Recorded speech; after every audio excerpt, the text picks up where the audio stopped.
Dear students of class 8, today we will learn third chapter of computer, programming in QBasic.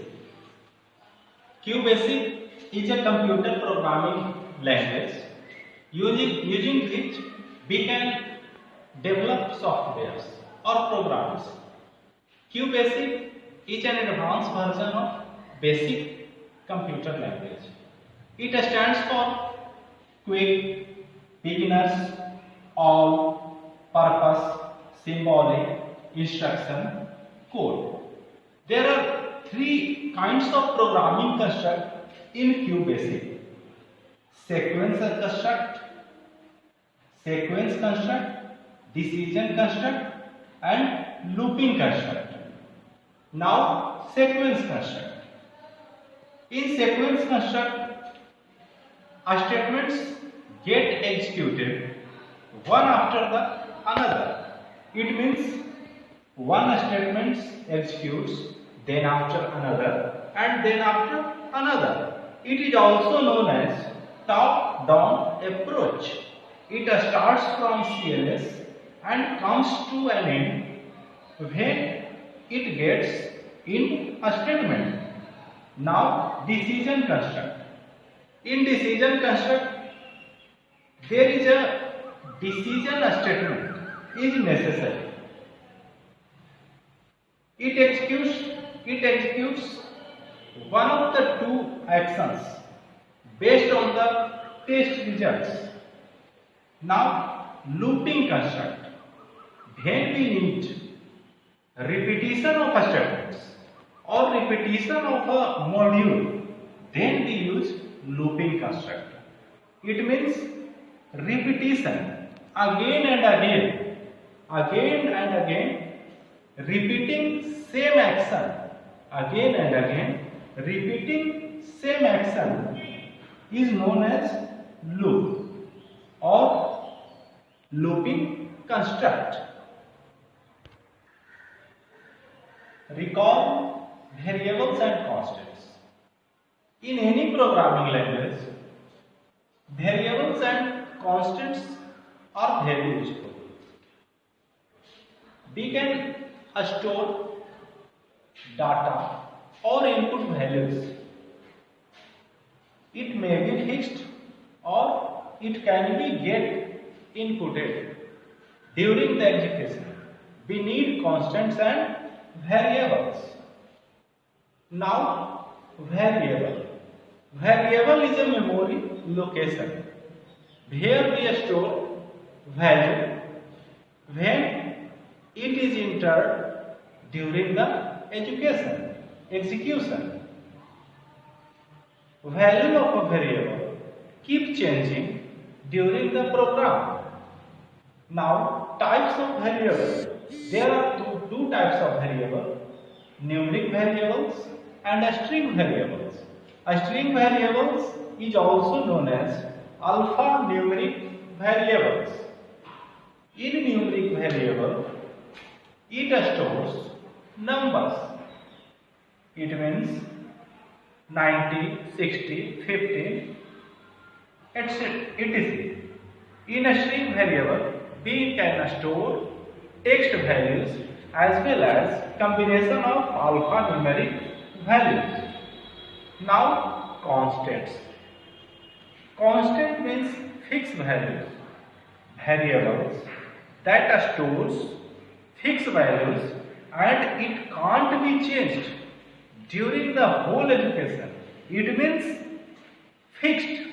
Constant values of the constant does not change is known as constant, and values of the variable keeps changing. Here, listen carefully or understand carefully. Value of the variable is keep changing, but value of the constant remain fixed. It does not keep changing. It is the difference between variable and constants. When any letter or text contains $sign, it becomes variable. Now, types of constants. Like types of variable, there are two types of constants also. numeric and a string, numeric constants and a string constants. In numeric constants, we can store fixed numbers, fixed values. This is used for calculations. In a string constants, we can store text as well as alphanumeric text also. Now, students, see your page number 25 in your book. Here we will recall some basic operations in QBasic. There are some operations which has been written in your book. See carefully. First operation is opening QBasic editor. A start option, all programs, and then Microsoft Quick Basic.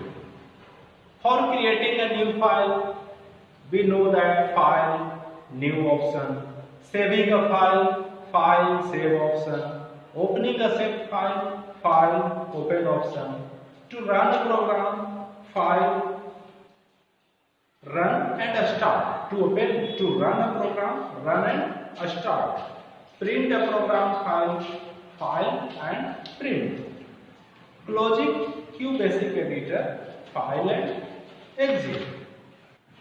Now we will recall some statements in QBasic and their uses. A statement CLS. CLS statements clears the output screen.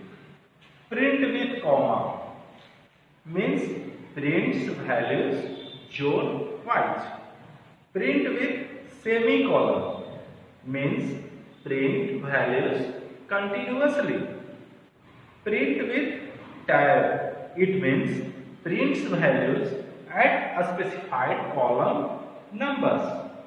Let a statement is used to assign constant value in any variable. Input a statement.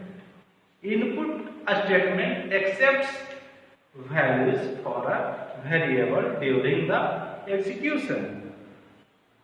Int a statement ints the program. Conditional statement in QBasic. In conditional construct or decision constructs, we need some conditional statement to specify any conditions. In conditional statement, we use if, then, else and if statements. It specifies a condition and gets executed one of the two actions required. Syntax of if, then, else and if statement. If test condition, here we write test conditions. Then statement 1. If condition gets true, then statement 1 gets executed. If conditions fails, then statement 2. It means if anything you want to do, then condition gets true right in place of statement 1, and if you want to do anything, when condition fails, then write those things in place of statement 2, and finally end it. Now here we will learn this syntax, or we will learn this conditional statement. We will learn this decision construct using an example. Example is here we will take some input. We will take length and breadth for a rectangle and displays a message of indicating which one of them is greater. Listen or understand carefully. In this program, we will take length and breadth of a rectangle as an input, and here we will decide using some test conditions whether length is greater or breadth is greater.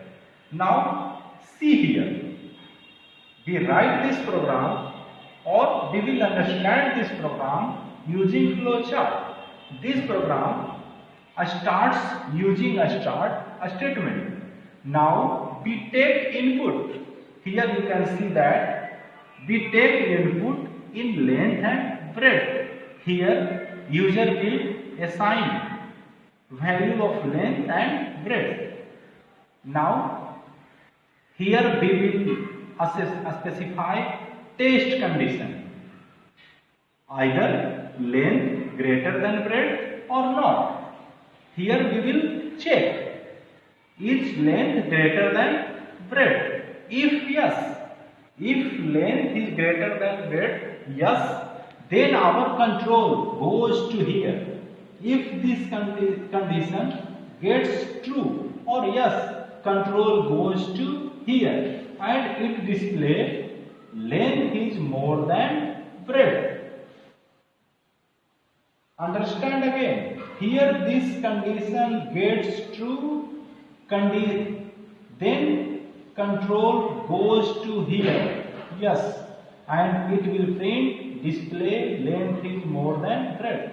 If this condition fails, means if breadth is greater than length, it means this condition fails, or no, then this control of the program will go here, no, and it will print display breadth is more than length, and finally it comes to an end, a stop.